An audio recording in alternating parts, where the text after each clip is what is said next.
नमस्कार, जय हिंद, जय भारत। चलिए, आप सभी लोगों का बहुत बहुत आरसी सिंह चैनल में स्वागत है। और देखिए, आज जो हमारा टॉपिक होने वाला है वो डी ब्लॉक, क्योंकि जो कक्षा 12 के स्टूडेंट्स हैं उनको डी ब्लॉक और एफ ब्लॉक के बारे में ज़्यादा अध्ययन करना पड़ता है, क्योंकि सिलेबस है। इसलिए डी ब्लॉक और एफ ब्लॉक पढ़ना मत भूलिए, क्योंकि वहाँ से बहुत ढेर सारे क्वेश्चन पूछे जाते हैं। और आप 2024 के लिए, 2024 तो हो गया, 2025 के लिए अभी से रेडी हो जाइए, क्योंकि हम स्टेप बाय स्टेप एक एक चैप्टर खत्म कर रहे हैं और टोटली हिंदी मीडियम का क्लास है। इसलिए आप बिल्कुल परेशान मत होइए, क्योंकि अधिकतर आपको इंग्लिश मीडियम में लोग पढ़ाते हैं, हम प्योर हिंदी में पढ़ा रहे हैं। इसलिए आप ध्यान रखिएगा। यहाँ पर जो चल रहा है चैप्टर ये डी ब्लॉक। तो डी ब्लॉक में देखिए क्या है, आपको पता होना चाहिए कि स्कैंडियम से लेकर के जिंक तक, यूट्रियम से लेकर के कैडमियम तक, और यहाँ लैंथनम से लेकर के मरकरी तक, और यहाँ एक्टिनियम से लेकर के कॉपरनेशियम तक।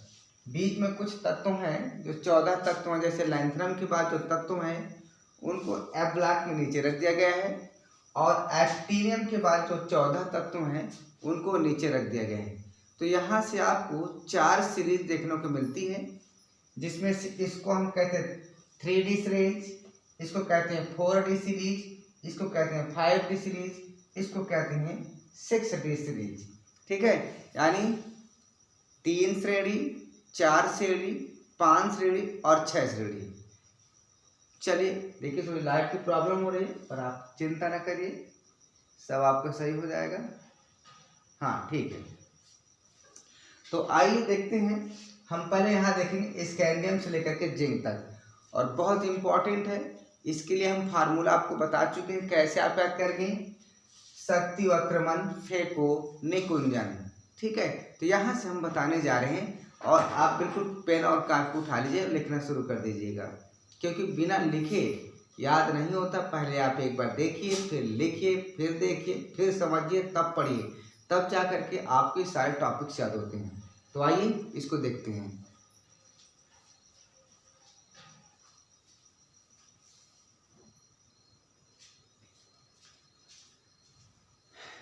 चलिए देखते हैं फटाफट। चलिए, पहली सीरीज जो आपकी थी वो क्या थी, 3D सीरीज। तो 3D सीरीज में क्या है, 3 सीरीज यानी 3 श्रेणी।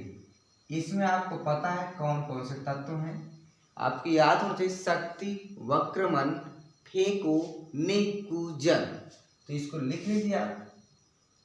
शक्ति, क्या लिखेंगे, शक्ति वक्रमन,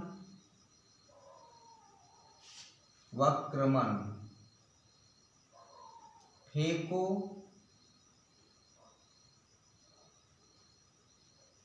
निकुंजन।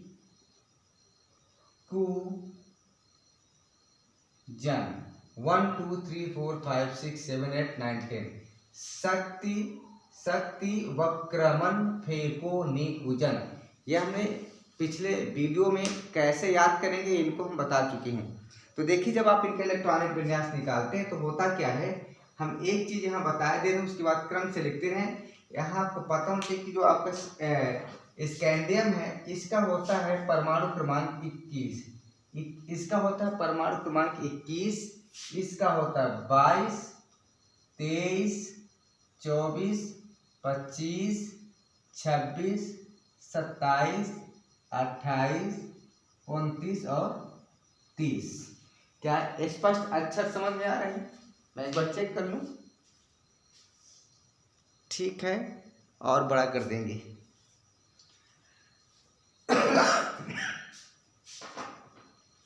तो देखिए,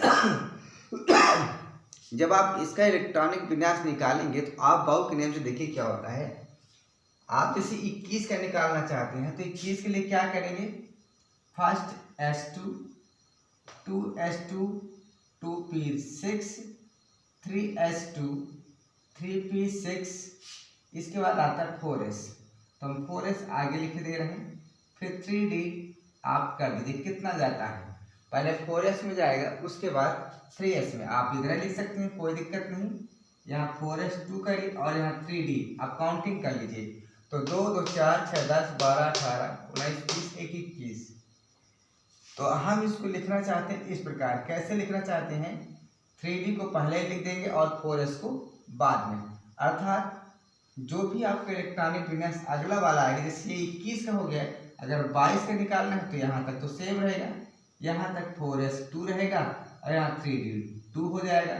फिर अगला वाला जो होगा 4s2 होगा, 3d3 होगा। इस प्रकार क्रम से चलता जाएगा। तो हम यहाँ लिखे दे रहे हैं इनका इलेक्ट्रॉनिक विन्यास, सिर्फ इस पार्ट को लिखेंगे बस। तो यहाँ हम लिख देंगे, क्या लिख देंगे? लिख देते हैं भैया आपका पहले किस में जाएगा? 4s2। ठीक है, 4s2 कर दो या 3d करो, 3d पहले आता है। 3d1 4s2, इसमें क्या हो जाएगा? 3d2 पहले आप लिख लीजिए। जैसे जैसे हम सोच रहे हैं आप बाऊ के नियम से कि इस प्रकार भरा जाएगा तो इस प्रकार भरा जाएगा। फिर देखिए यहाँ पर 3d3 और यहाँ 4s3, यहाँ पर 3d4 और यहाँ पर 4, देखो यहाँ गलती,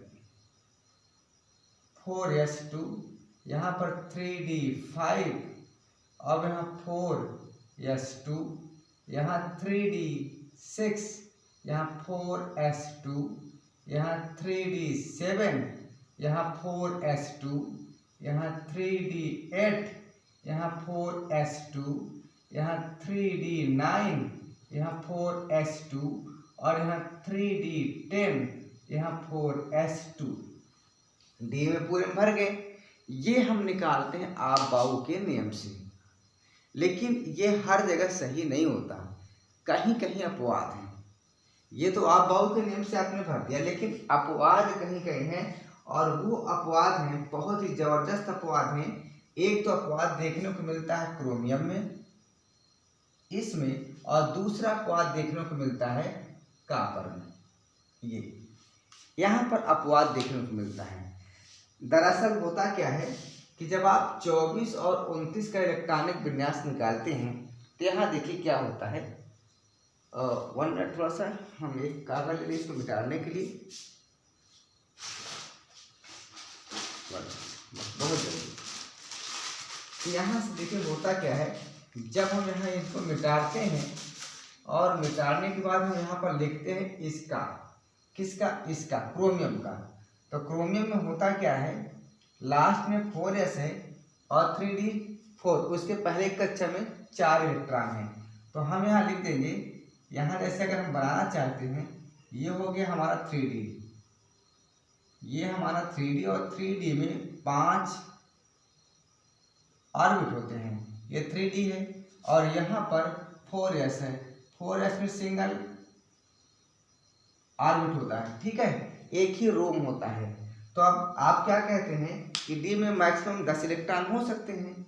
तो यहाँ पर देखिए डी में कितने इलेक्ट्रॉन हैं? 4, 1 2 3 4, और यस में कितने इलेक्ट्रॉन हैं? 2, 1 और 2।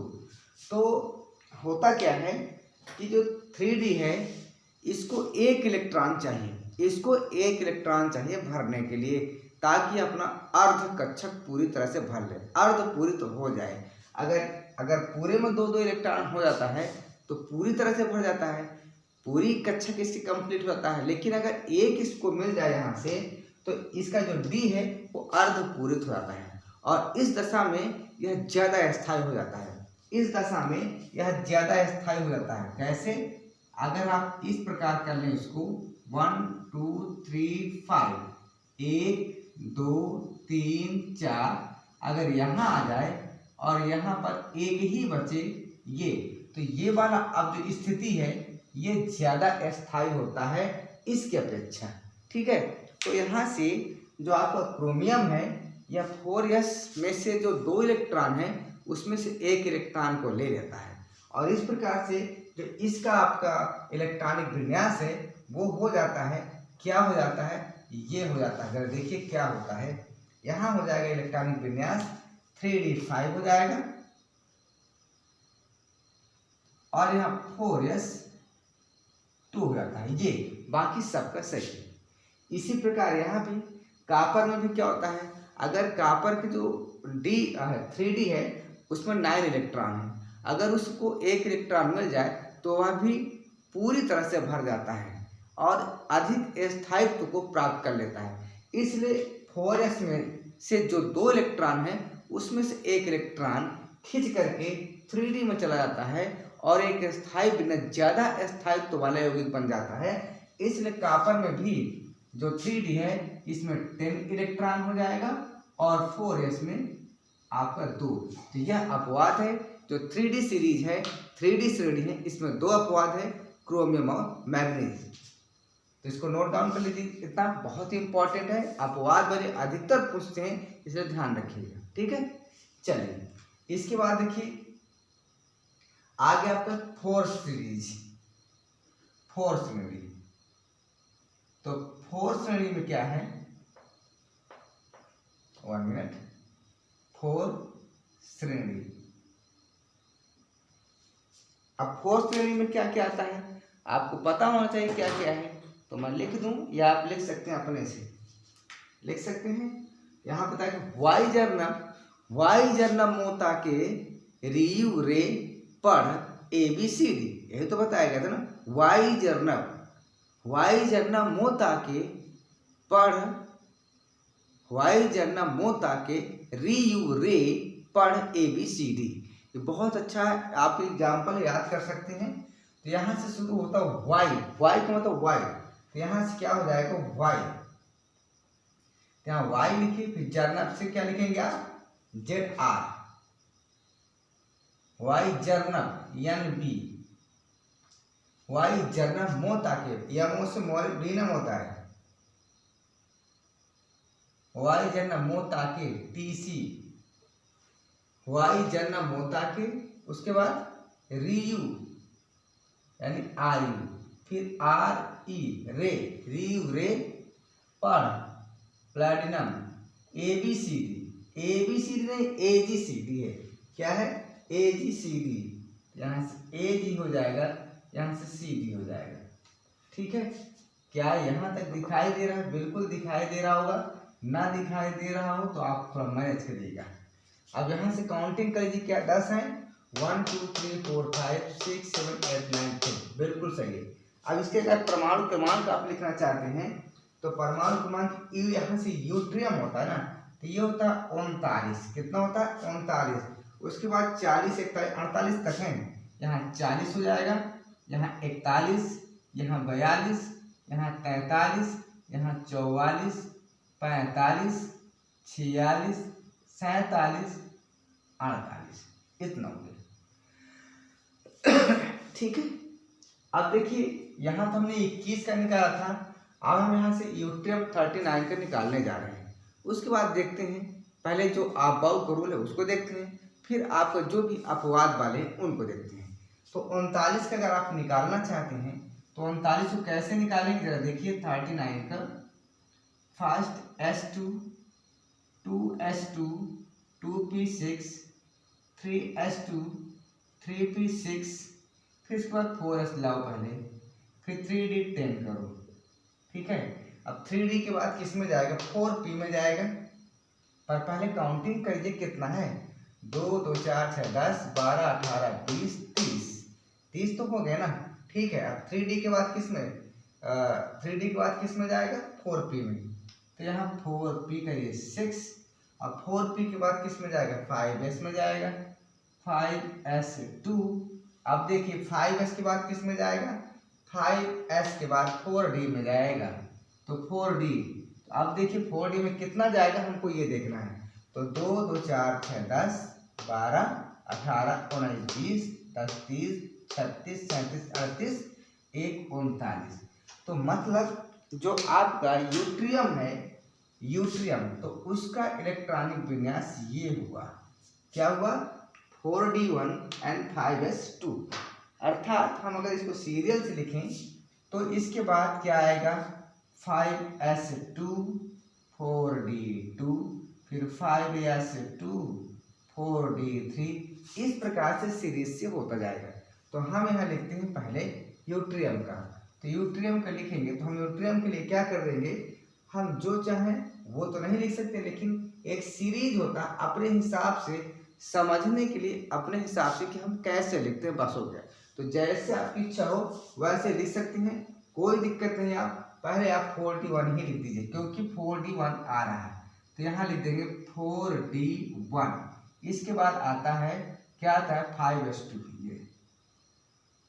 ये फिर इसके बाद इसको क्रम से बढ़ाइए। अब 4d2 5s2, फिर 4d3 5s2, फिर 4d4 5s2, फिर यहाँ देखिए यहाँ 4d5 5s2 और 4d6 5s2, 4d7 5s2, 4d8 5s2, 4d9 5s2 और यहाँ पर 4d10 एंड 5s2।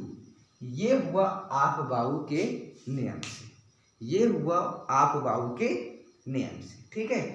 अब यहाँ ये तो हो गया आप बाऊ के नियम से, लेकिन यहाँ की बहुत ही एक्सेप्शन है, बहुत ही अपवाद है जिनको आपको समझना बहुत ही आवश्यक है।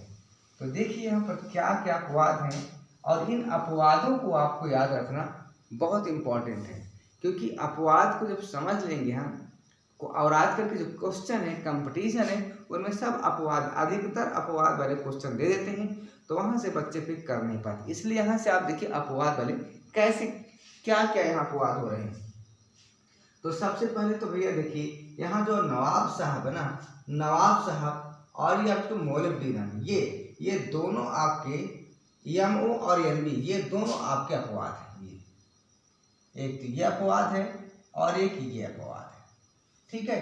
इसके अलावा भी आपके जो अपवाद हैं वो है आपके RU, ये है, और आपका RE, ये है, और एक और आपका अपवाद है, एक या दो अपवाद हैं जो कि प्लेटिनम वाला है, ये वाला और ये वाला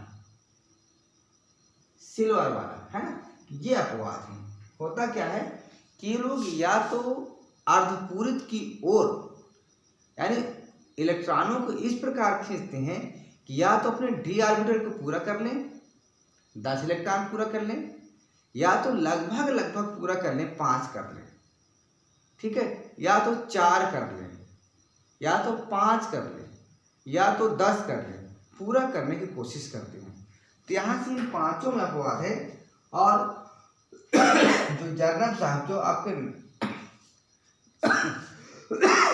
जो नायोबियम है, नियोबियम है, ये क्या करता है, यहाँ पर नियोबियम क्या करता है कि यहाँ से जो आपके यहाँ आपके 2 इलेक्ट्रॉन हैं यस में, यह यहाँ से 5s में जो 2 इलेक्ट्रॉन है ये उठकर 4d में चला जाता है, 4d3 में चला जाता है, अर्थात 4d4 हो जाएगा। तो इसका इलेक्ट्रॉनिक गुणांक जो होगा 4d4 और 5s1, ये होता है इसका NB साहब का होता है, 4d4 एंड 5s1 होता है।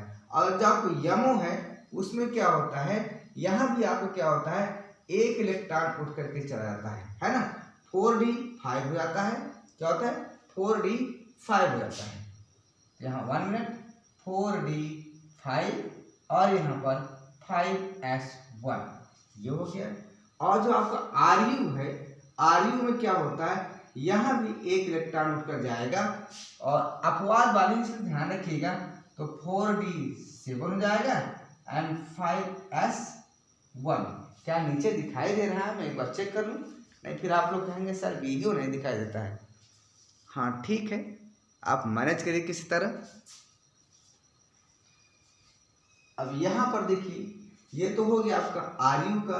अब RA में क्या होता है, यहाँ भी देखिए क्या होता है, एक इलेक्ट्रॉन इसकी तरफ जाएगा तो यहाँ हो जाएगा 4d8 एंड 5s1 हो जाएगा।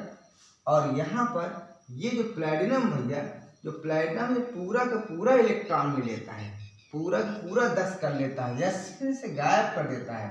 तो यहाँ पर ये इंपॉर्टेंट है, 4d10 हो जाएगा एंड 5s0 हो जाता है। और यहाँ पर जो आपका सिल्वर है सिल्वर भी क्या करेगा, एक इलेक्ट्रॉन S से खींच लेगा, D में डाल लेगा और यहाँ 4D 10 हो जाएगा और यहाँ 5S 1।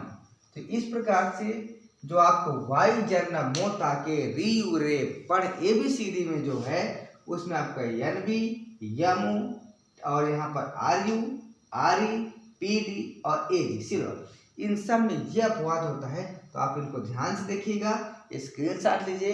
इसके बाद हम 5वीं सीरीज बताने जा रहे हैं, स्क्रीनशॉट आप लोग ले लीजिए।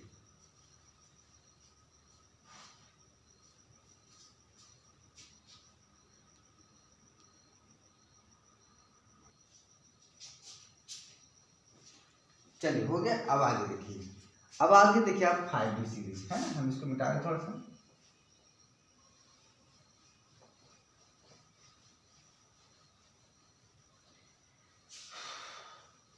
ये डी ब्लॉक और एफ ब्लॉक बहुत ही हर जगह एक जैसी इसमें गुणधर्म नहीं होते, हर जगह ये कंफ्यूजन वाला होता है, इसलिए बड़ी डिटेल से इसको देखिएगा, आराम से पढ़िएगा, परेशान मत होइएगा, सब आपको समझ में आएगा। देखिए 5वीं सीरीज में, 5वीं सीरीज में क्या आता है, 5वीं श्रेणी 5D, हम लिख देते हैं 5D सीरीज, डी भी लगा दो अच्छा लगेगा।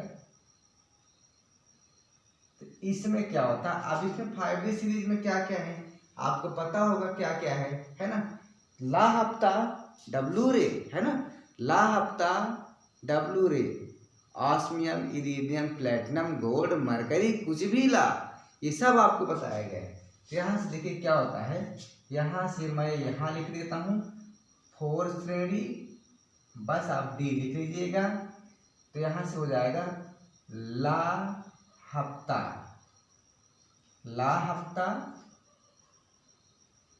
डब्लू रे, ला हफ्ता डब्लू रे, यहाँ से RE हो जाएगा। फिर ऑस्मियम इरिडियम, यहाँ से देखिए osmium iridium, platinum, gold, mercury, कुछ भी ला हफ्ता डब्लू रे, ला हफ्ता डब्लू रे, osmium iridium, platinum, gold, mercury, कुछ भी दे सब चलेगा। अब यहाँ से देखिए एटॉमिक नंबर पहले नोट कर लीजिए। तो जो आपका लैंथनम है इसका होता है 57, सब आपको बताया गया, ध्यान रखिएगा। लैंथनम जो होता है इसका परमाणु क्रमांक 57 होता है। इसके बाद जो हाफनियम होता है यहाँ से शुरू होता है 72, फिर ये 73, फिर ये 74, 75, 76, 77, 78, 79, 80 ये होता है। अब देखिए ध्यान रखिएगा, इनका पहले हम निकालते हैं इलेक्ट्रॉनिक विन्यास। क्या निकालते हैं, इलेक्ट्रॉनिक विन्यास। तो हम एक लैंथनम का निकालने जा रहे हैं 57 का, ध्यान से देखिएगा। तो यहाँ से क्या होगा, फर्स्ट S2, 2S2 2p6, फिर 3S2 3p6, 4S2 3d10, 3d के बाद किस में जाएगा, 4p में जाएगा, 4p डालो 6 डालो, 4p के बाद 5s में जाएगा, 5s में 2 डाल दो, 5s के बाद 4d में जाएगा, 4d 10 कर दो, 4d के बाद 5p में जाएगा, 5p में 6 कर दो, फिर 6s में जाएगा, 6s में 2 कर दो, 6s के बाद 4f में जाएगा, 4f, और 4f के बाद किस में जाएगा, 5d में जाएगा, किस में जाएगा, 5d। इतना हमको ध्यान रखना है। अब हम पहले काउंटिंग कर लेते हैं फिर डालते हैं। तो देखिए 2 2 4 10 12 18 20 30 36 38 10 48 48 54 55 56 हो गया, यहाँ 57। ठीक है, ध्यान रखिए आबाऊ के रूल के हिसाब से ये है। तो हम यहाँ लिखे देते हैं, हम यहाँ पर लिखे देते हैं। ठीक है, तो पहले हम लिख देते हैं 4d, 4f में डालो 1 और इसके बाद 6s 2 ये हो गया। ठीक है, अब इसी के बाद जो हाफनियम है, हम इसका निकालते हैं, ये 72 है, इसी के आगे निकाल लेते हैं, है ना। तो डी में जाएगा, देखिए यहाँ पहले डालो 14 करो अब, ठीक है, 14 के बाद 10 करो।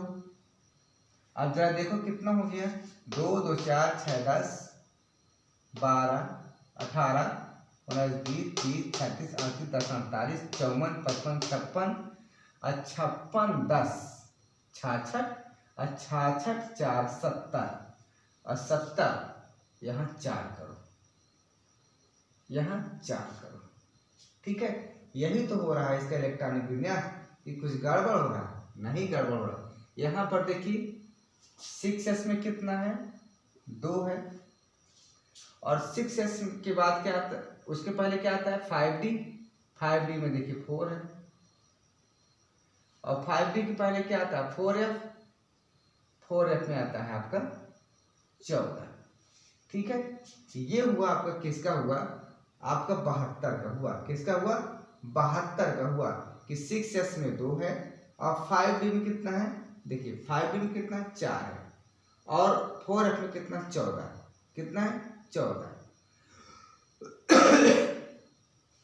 अब होता क्या है, जरा ध्यान से देखिएगा, थोड़ी 1 मिनट में पानी पी लूं क्योंकि बार बार थोड़ी हिचकी आ रही है।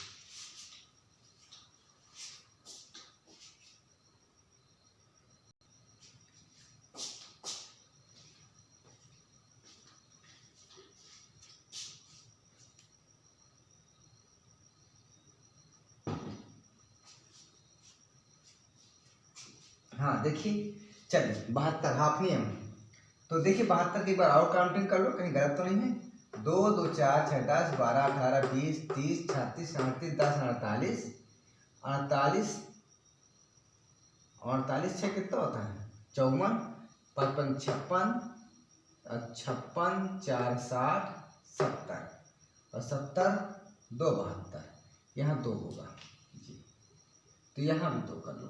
ये मतलब हाफ नियम पे देखिए क्या होता है, 4f 14 5d 2 और 6s 2 होता है, आप बाउ के रूल के हिसाब से। अब इसके आगे वाला जो 73 होगा, ये तो 72 था, तो 73 होगा, तो ये 4f 14 5d 3 एंड 6s 2 हो जाएगा। फिर जो 74 होगा, 4f 14 5d 4 6s 2 हो जाएगा। इस प्रकार से d जब तक 10 भर नहीं जाएगा तब तक चलता जाएगा। तो यहाँ से देखिए हम इसका लास्ट वाला लिखते हैं, ये वाला लिखते हैं, ये वाले। तो पहले 72 हाफ नियम के देखिए, यहाँ लिखेंगे हम, क्या लिखेंगे 5s 5d2, यहाँ 5d2 और 6s 2, फिर इसके बाद 5d3 6s 2 5d4 6s 2 5d5 6s 2, फिर यहाँ 5d6 और 6s 2, फिर 5d7 6s 2, फिर यहाँ 5d8 6s 2, 5d9 6s 2 and 5d10 6s 2। ये हो गया आपका 4d श्रेणी का इलेक्ट्रॉनिक विन्यास आप बाउ के हिसाब से, है ना। लेकिन ध्यान रखिए यहाँ अपवाद है। सबसे पहला अपवाद तो लैंथनम खुद है, ये खुद जो है लतियाया जाता है लेकिन फिर भी सुधरता नहीं। कौन? लैंथनम। लैंथनम का मतलब लतियाना, है ना। कुछ लोग होते हैं ना, चाहे जितना लतियाओ उनको समझ में नहीं आता, वो बातों के भूत लातों के भूत बातों से नहीं मानते। वही हाल है लैंथनम है, यह भी अपवाद है। यहाँ होता क्या है कि जो 4f है ना, तो 4f में अंतिम इलेक्ट्रॉन नहीं जाता है, बल्कि इसकी जगह क्या होता है, 4f की जगह 5d में जाएगा। किस में जाएगा? 5d में जाएगा। 5d में 1 पहुंच जाता है। तो सबसे पहले अपवाद यही है। और ये अपवाद क्या है? अपवाद ये है कि यहाँ आपका 4d1 होगा एंड 6s2। इसीलिए जो लैंथनम है इसको डी ब्लॉक का तत्व कहते हैं, क्योंकि इसका अंतिम इलेक्ट्रॉन डी में जाता है, ना कि एफ में जाता है। अब देखिए उसके बाद क्या होता है, उसके बाद जब यहाँ पर एफ आता है, यहाँ देखिए लैंथनम 57 और हाफनियम 72, 57 से 72 के बीच 14 तत्व हैं। क्या है? 14 तत्व।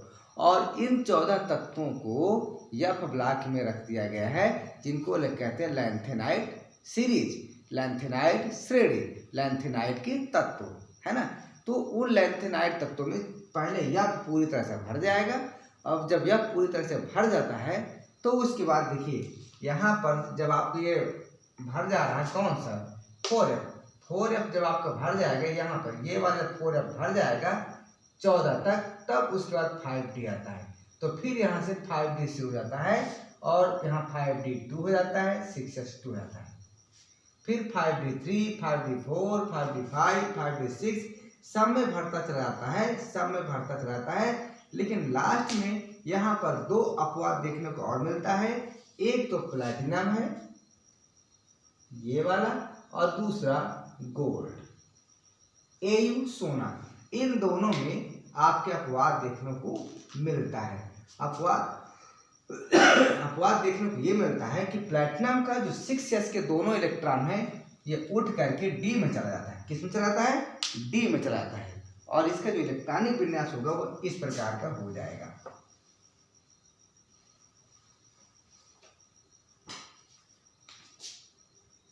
(5D10) और 6S0 हो जाएगा। ये प्लैटिनम की बात है। और जो गोल्ड है इसमें भी वही काम होगा। यहाँ से यस का एक इलेक्ट्रॉन उठ करके इसमें चला जाएगा और यहाँ हो जाएगा 5D10 एंड 6S1। तो यहाँ से 3 अपवाद देखने को मिलता है। एक आपका लैंथनम, दूसरा प्लैटिनम और तीसरा आपका गोल्ड। क्लियर? क्योंकि इस स्थिति में ये तत्व अधिक स्थायी हो जाते हैं, इसलिए अधिक से अधिक ये 10 इलेक्ट्रॉन करना चाहते थे और कर लिए। ठीक है, बहुत से कुछ अपवाद होते हैं जिनको समझना बहुत टेढ़े खीर है, ठीक है। लेकिन जितने भी आपको हो सकते हैं अपवाद वाले, हम आज करवा देंगे डी ब्लॉक के तत्व के बारे में। क्लियर? चलिए, इसके बाद फिर एक और आता है, अंतिम सीरीज आता है, वो आता है आपकी 4D हो गया 5D। तो 5D भी हम यहीं पर कराए दें, जल्दी से आ जाना चाहिए इसमें। ये हो गया 5D सीरीज, 5D सीरीज है, डी आप लिख लीजिएगा, ठीक है। और 5D सीरीज में क्या है भैया, इसमें या तो हम नहीं करवाए थे, लेकिन फिर भी आप लिख लीजिए। चलिए, क्या लिखेंगे? एक्टीनियम आता है। एक्टीनियम के बाद क्या आता है भैया इसमें, बताइए, कोई किसी को मालूम हो तो बताओ। एक्टीनियम, इसके बाद RF रदरफोर्डियम। अभी हम आपको ट्रिक भी बता देते हैं।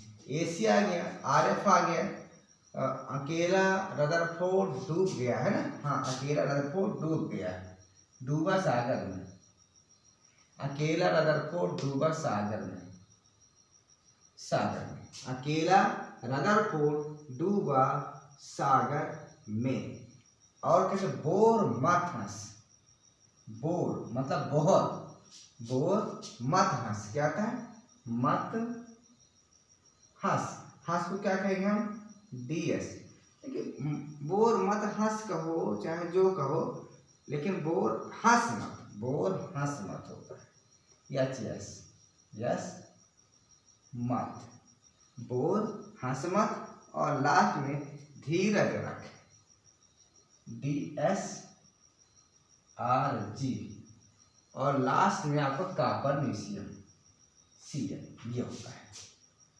देखिए, इसका ट्रिक क्या है, वो अकेला रदरफोर्ड डूबा सागर में, यहां लिख लीजिएगा, अकेला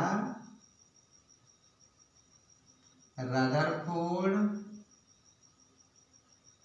डूबा सागर में,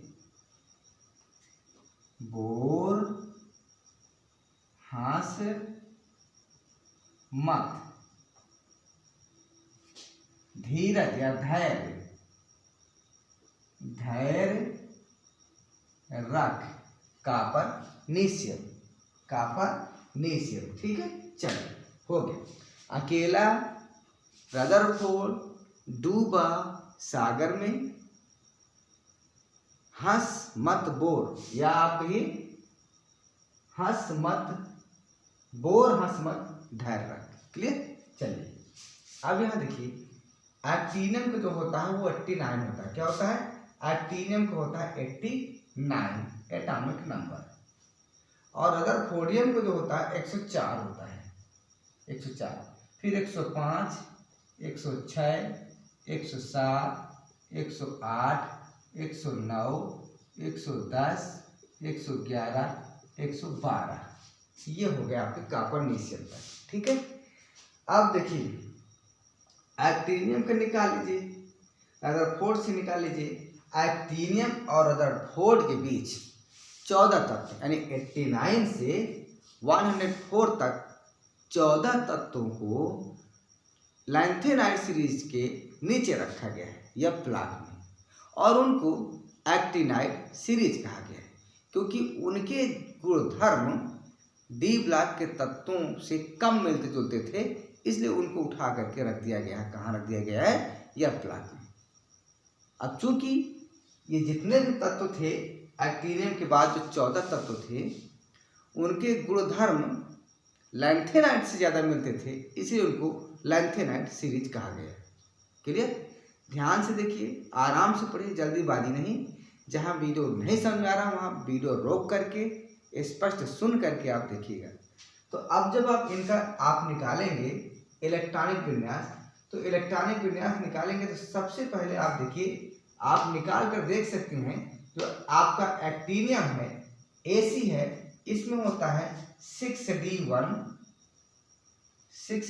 होता है, और आपका 7S2, और यहाँ जो F होता है, यहाँ पर आपको होता है 6 होता है, 6F0 होता है। जाना चाहिए F में, लेकिन नहीं जाता है, वो D बच जाता है। तो ध्यान रखिएगा, इसका इलेक्ट्रॉनिक विन्यास ये है। कहिए निकाल कर दिखा दें, निकाल। चलो देखिए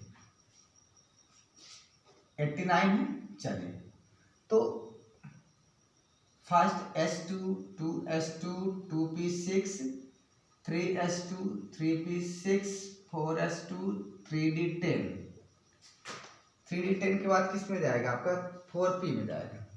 4p6, 4p के बाद 5s में जाएगा, 5s2, फिर उसके बाद 4d में जाएगा, 4d10, 4d के बाद 5p में जाएगा, 5p6, 5p के बाद 6s में जाएगा, 6s2, 6s के बाद किस में जाएगा? 4f में जाएगा, 4f14, 4f के बाद किस में? 5d में जाएगा, 5d10, 5d10 के बाद 6p में जाएगा, 6p6, इसके बाद 7s में जाएगा, 7s में 2, फिर उसके बाद 5f में जाएगा, 5f में जाएगा।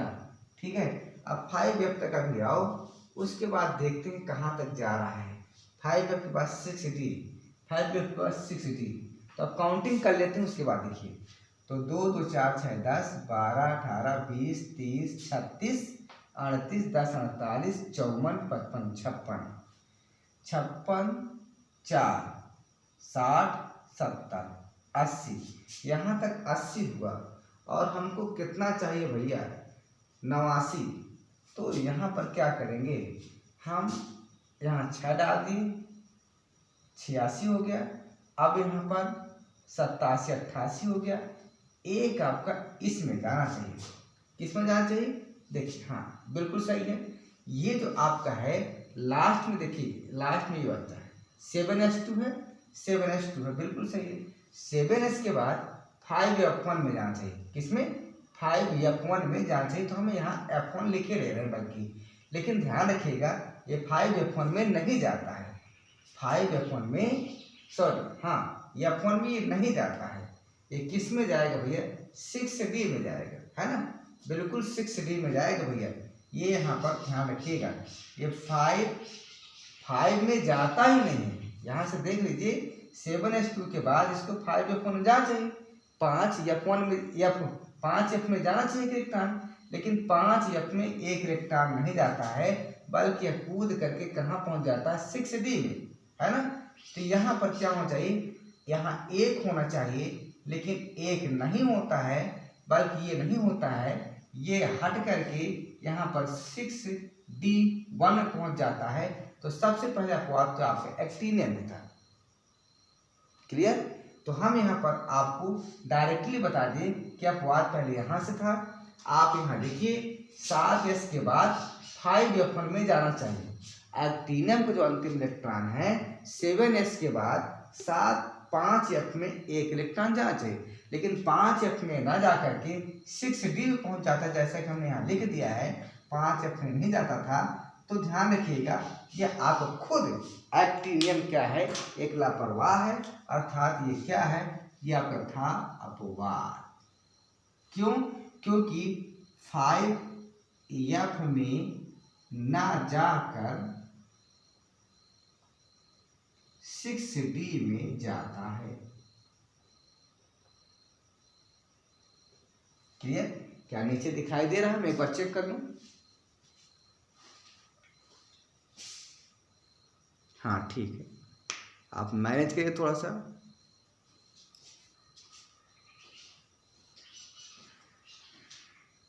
वीडियो कम समझ में आ रहा है क्या? थोड़ा सा देखते हैं।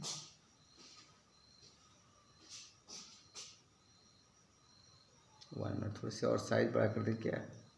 ठीक है, आप मैनेज करिएगा।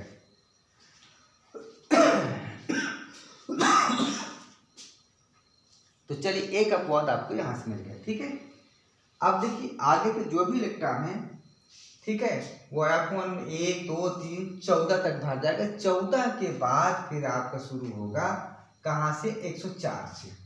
तो जब 104 हो जाएगा तो उसके बाद फिर शुरू हो जाएगा, यहाँ तक 14 जाएंगे, है ना। चलिए अगर हम यहाँ पर 14 कर दे रहे हैं, अब देखिए 104 के लिए, 104 के लिए तो यहाँ पर 7s तो रहेगा ही, और यहाँ पर क्या हो जाएगा आपका 5f 14 हो जाएगा। फिर 6D में देखते हैं क्या हो जाएगा। ठीक है, चलिए तो यहाँ से आपका ये आपका कितना था ये 89 एक्टिनियम 89 यहाँ तक हो गया था, है ना, 89। लेकिन यहाँ अगर एक कम कर दिया जाए यहाँ से तो ये हो गया आपका 87। अब 87 के बाद देखिए 10 जोड़िए 97, 98, 99, 100, 1 हो गया आपका, 1 हो गया, 3 बच रहा है। तो कुल मिलाकर जब आप निकालेंगे आगे, जब 14 इलेक्ट्रॉन भर जाएंगे तब आपके 6D में जाएंगे। कितने? 6D में। तो अगर आप 104 का देखना चाहते हैं, 104 का, तो देखिए थोड़ा सा 104 में क्या होता है, बस बहुत जरूरी। 6s के बाद 4f में जाएगा। 4f में 14 करो, फिर 5D में करो। 5D में आप कितना करेंगे? आप 10 करेंगे। फिर 6p में करो, 6p में आप 6 करो। फिर 7s में आप 2 करो। फिर 5f में आप 14 करो। फिर 6D में आप कितना करेंगे? काउंटिंग कर लेते हैं, 2 2 4 6 10 12 18 20 30 36 38 10 48 54 55 56 56 4 60 70 80 86 87 88 और 88 10 98 98 99 100 1 2 102 यहाँ हो गया, तो यहाँ पर पड़ेगा आपका 6D2 हो जाएगा। कितना हो जाएगा? 6D2 हो जाएगा। इसको ध्यान रखिएगा। तो आपका लास्ट में क्या हो गया भैया, यह जब पूरा हो जाएगा, है ना, यह जब पूरा हो जाएगा और रदरफोर्डियम में जाएगा तो 7s2 और 6D2 होगा। क्या हो जाएगा? 6D2। तो अब हम रदरफोर्डियम के सामने क्या लिखेंगे? रदरफोर्डियम के सामने हम ये लिखेंगे, क्या लिखेंगे? 6D2। क्या लिख देंगे? 6D2 और यहाँ पर 7s2 कर देंगे, 7s2। क्लियर हो गया। अब इसके बाद जब तक D भर नहीं जाएगा तब तक आगे कुछ होने वाला नहीं है। तो अब आगे क्या हो जाएगा? 6D3 7s2, फिर 6D4 7s2, फिर 6D5 7s2, फिर 6d6 7s2, फिर 6d7 7s2, फिर यहाँ से 6d8 एंड 7s2, फिर 6d9 7s2 and 6d10 7s2। ये रहा भैया आपका इतना इलेक्ट्रॉनिक विन्यास। आप बाउ के नियम से तो एक अपवाद हमने यहाँ बता दिया और एक अपवाद आपका यहाँ पर था। एक अपवाद आपका कहाँ पर है? आरबी पर। यहाँ पर आपका अपवाद है 111 परमाणु क्रमांक का, क्योंकि यहाँ से एक इलेक्ट्रॉन चला जाता है डी में और ये होता है 6d10 एंड 7s0। तो ये रहा आज आपका डी ब्लॉक के तत्वों की जो चारों सीरीज हैं उनका इलेक्ट्रॉनिक विन्यास। अगर वीडियो अच्छा लगा हो तो लाइक करिए, शेयर कीजिए, सब्सक्राइब कीजिए और कल हम इसके अन्य प्रॉपर्टी के बारे में बताएंगे। आज केवल आपको इलेक्ट्रॉनिक विन्यास बताया गया है, कल हम इनकी परमाणु त्रिज्या का बढ़ते घटते क्रम सब आपको बताएंगे। तब तक के लिए शुभ रात्रि, नमस्कार, जय हिंद, जय भारत।